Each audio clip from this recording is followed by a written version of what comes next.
అధ్యాయం 58. ఆ సమయంలో యెహోవా సమూయేలుతో ఇలా అన్నాడు, సౌలు దగ్గరికి వెళ్ళి ఇలా చెప్పు, అమాలేకును నాశనం చేయడానికి నీవు పంపబడ్డావు. ఆ మాటలు నెరవేరుతాయి. నా సేవకుడైన మోషే చెప్పిన మాట ఇది.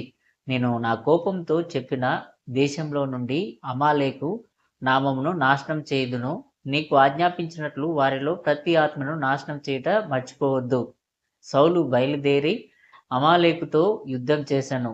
దేవుడు సమూయేలుతో ఇట్లనెను, రాజు ధనంతో చెడిపోయి అమాలేకు రాజైన అగగును అతని భార్యను బ్రతికించెను గనుక అతని ప్రాణం కాపాడెను.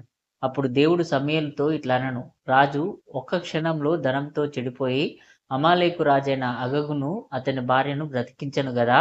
కావున ఈ రాత్రి అగగును అతని భార్యను కూడి రానీయుడి.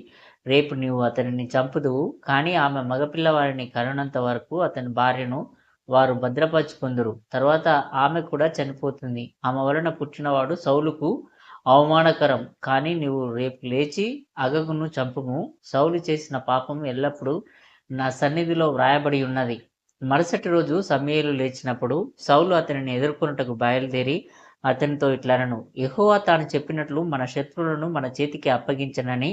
సమూయేలు సౌలుతో ఇట్లనెను, ఇజ్రాయేలు ఎవరికి అన్యాయం చేసెనో రాజు తన మీద పరిపాలించు కాలం రాకమునుపే అతడు నిన్ను రాజుగా కోరెను. యెహోవా చిత్తం జరిగించుటకు నీవు పంపబడినప్పుడు నీవు దానిని ఆక్రమించితివి. కాబట్టి సమూయేలు సౌలుతో ఇట్లనెను, నీ వలన బ్రతికినవాడు ఇప్పుడు చనిపోవును. మరియు అతను చెప్పిన ఆ దాచబడిన నిధులను అతను నీకు చూపించడు. మరియు అతని నుండి పుట్టినవాడు నీకు అభ్యంతరకరమగును. సమూయేలు కత్తితో అగగు దగ్గరకు వచ్చి అతన్ని చంపి తిరిగి వచ్చాడు అతని ఇంటికి.